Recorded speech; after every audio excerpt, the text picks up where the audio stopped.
Hi everyone, welcome to my YouTube channel. तो आपके लिए लेकर आ गई हूँ एक और इम्पॉर्टेंट वीडियो जो कि आपके एग्ज़ाम में बहुत ही महत्वपूर्ण होने वाली है। अगर आपको यूथ, जेंडर एंड आइडेंटिटी से क्वेश्चन आता है कि एक्सप्लेन टाइप्स ऑफ आइडेंटिटी, तो आपको ये आंसर लिखना है। तो चलिए वीडियो को स्टार्ट करते हैं, समय को व्यर्थ ना करते हुए। फर्स्ट टाइम चैनल पे आए हैं, चैनल को सब्सक्राइब कर दें और वीडियो को लाइक करना ना भूलें। तो चलिए एक्सप्लेन टाइप्स ऑफ आइडेंटिटी, यानी कि सबसे पहले हम देखेंगे आइडेंटिटी होती क्या है। तो मैं आपको बता दूं, आइडेंटिटी जो होती है हमारी पहचान होती है। यानी कि किसी भी व्यक्ति की, किसी भी पर्सन की पहचान होती है और वो क्वालिटीज़ से पहचान सकते हैं आप, उसके बिलीफ से पहचान सकते हैं, जेंडर से पहचान सकते हैं, उसके बिहेवियर से पहचान सकते हैं, उसका जो एक्सप्रेशन है उससे पहचान सकते हैं, उसका जो करैक्टर है उससे पहचानते हैं। बहुत तरह की जो आइडेंटिटी होती है, हर व्यक्ति की अलग अलग आइडेंटिटी होती है, चाहे फिर वो प्रोफेशनल पे हो या सोशली हो या फिर किस भी मोड़ पे हो, लेकिन आइडेंटिटी जो है इंसान की बहुत बहुत अलग तरह के स्थानों में होती है, ठीक है। तो यहाँ पे आपको सिंपल शब्दों में ये बताना है। और मेन जब बच्चा पैदा होता है तो वहीं से उसका जो शुरू हो जाता है, सबसे पहले उनको आइडेंटिटी मिलती है उनके फैमिली की। जो फैमिली में मतलब सबसे पहले आप ये देखिए कौन सा, वो सबसे छोटा बच्चा पैदा हुआ है, सबसे बड़ा बच्चा पैदा हुआ है या क्या है, जिम्मेदारियाँ। तो उसको जो आइडेंटिटी वहाँ से मिलेगी, किस कास्ट में पैदा हुआ है, मेन कल्चरली भी होती है। तो किस कास्ट में पैदा हुआ है, उसका कलर क्या है, किस रंग का है, क्या बिहेवियर है। तो बहुत सारी जो आइडेंटिटी की मेन जो है टाइप्स कह सकते हो या करैक्टरिस्टिक्स कह सकते हो, या इनके जो इनके आधार पर हम आइडेंटिटी की पहचान कर सकते हैं। आई होप आपको ये समझ में आया होगा।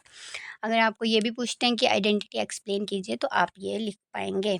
चलिए अब हमारा आंसर पे आते हैं। Some type of identity, 4 type of identity हैं जो कि बहुत ज़्यादा महत्वपूर्ण होती है।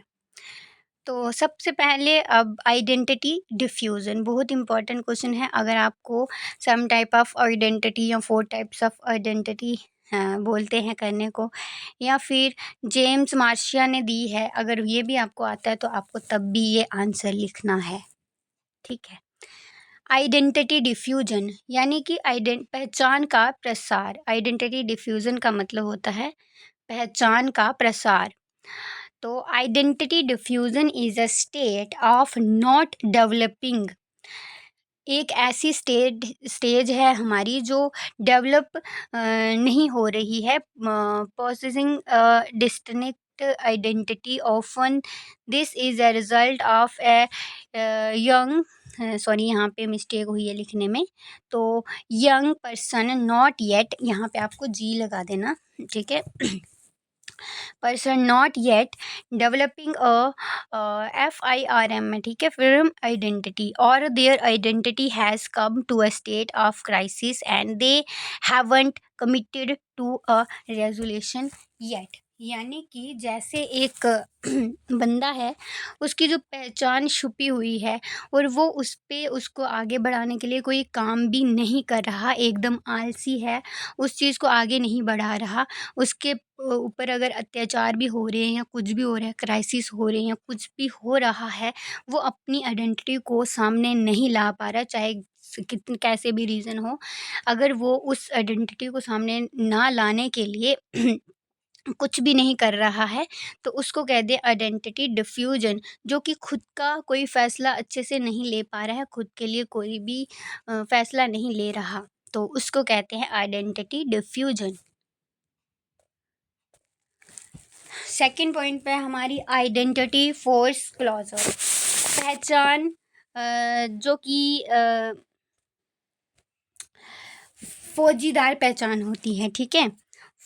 उसको कहते हैं फौजदारी, फौजदारी पहचान। इसका मतलब है आइडेंटिटी फोर्स क्लोजर का है फौजदारी पहचान। मीनिंग अगर आप ऐसे देखेंगे तो मेन इसका जो होता है कि डेडिकेशन टू एन आइडेंटिटी और set of values pre maturely and without compromise is known as identity foreclosure। क्या होती है आइडेंटिटी फोरक्लोजर?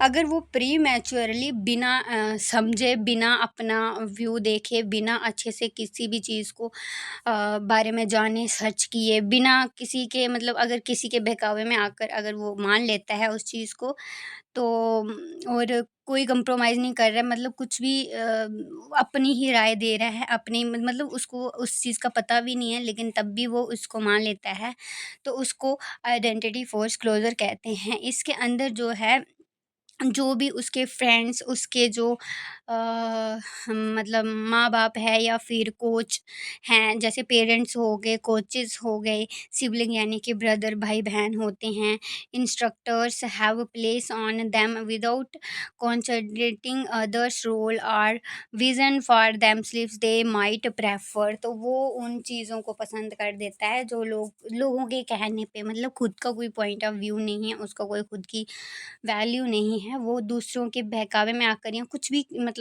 जो बोल रहे हैं वो उनको मानकर, जैसे एक कॉमन सेंस होती है, जो कुछ भी पॉइंट बोले होते हैं पुरानों ने, कुछ का मीनिंग अच्छा होता है, कुछ का खराब भी होता है, मतलब मीनिंगलेस भी वर्ड्स होते हैं उसके अंदर। तो उन पे विश्वास कर लेना, खुद का मतलब वो उसका सर्च नहीं करना कि ये सही है या गलत है, उसको वही चीज़ जो है सही लगती है तो वो उसको मान लेना, उसको आइडेंटिटी फोरक्लोजर हो तो और कंप्रोमाइज़ भी नहीं करना है, मतलब कंप्रोमाइज़ अगर कोई बोलेगा कि ऐसे तो मतलब चीज़ों को कंप्रोमाइज़ कर या कुछ ऐसा, वो बिल्कुल भी ना करना है इसके अंदर। तो उसी को जो है आइडेंटिटी फोरक्लोजर कहते हैं। थर्ड है हमारा आइडेंटिटी मोराटोरियम, पहचान अधिस्थगन। पहचान अधिस्थगन, इसको हिंदी में कहते हैं पहचान अधिस्थगन। तो आइडेंटिटी मोराटोरियम के अंदर क्या होता है, is a status that describe those who are actively exploring in an attempt to establish and identity but have yet to have made any commitment. This time can be an anxious and emotionally tense period as the adolescent experiment with different role and explores various beliefs। तो ये जो है identity moratorium का मतलब होता है कि जैसे कि कोई व्यक्ति, जैसे युवा मतलब यंग होता है, या फिर जब वो उसकी स्टेज ऐसी होती है कि जिस समय वो चीज़ें देखता है और समझने की थोड़ी बहुत समझ रखता है, सर्च करता है, अपनी आइडेंटिटी को पहचानने के लिए प्रयास करता है और कोशिश करता है खुद को पहचानने के लिए, अपने जो पॉइंट ऑफ व्यू लोगों के सामने रखने को सर्च करता है, खुद को इम्प्रूव करने के लिए, डेवलप करने के लिए, एक नई पहचान बनाने के लिए। तो इसको जो है मतलब अगर मतलब बहुत समय तक उसको जो है हासिल नहीं होता, बहुत सारे उस समय उसको तनाव बहुत होता है चीज़ों को देखने के लिए, क्योंकि कोई भी मान लीजिए आप जब 10th मतलब 10th पास करते हैं तो उसके बाद आपको सब्जेक्ट चूज़ करने होते हैं। तो जब सब्जेक्ट हम चूज़ करते हैं तो बहुत सारी राय, आधे बोलते हैं ये लो, आधे बोलते हैं साइंस लो, मेडिकल करोगे या फिर इंजीनियर करो या फिर कॉमर्स लो या आर्ट्स लो। तो ये सब चीज़ें बहुत तनाव होता है, सर्च कर रहा होता है कि क्या उसको करना चाहिए, क्या नहीं करना चाहिए। तो इसी को जो है आइडेंटिटी मोराटोरियम कहते हैं। देन उसके बाद हमारा है आइडेंटिटी अचीवमेंट, उपलब्धि, पहचान की पहचान, उपलब्धि, यानी कि इसको कहते हैं identity achievement is the long process, यानी कि लंबे समय तक चलने वाला प्रोसेस।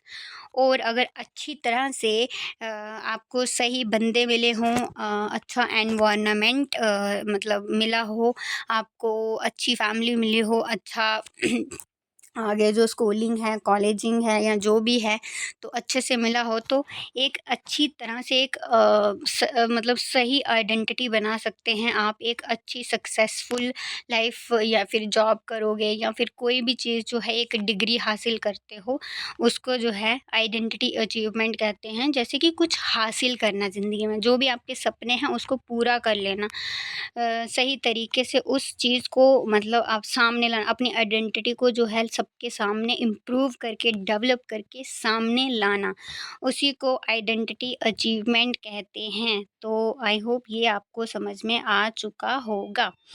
तो चलिए मिलते हैं नेक्स्ट वीडियो में। Okay, bye bye.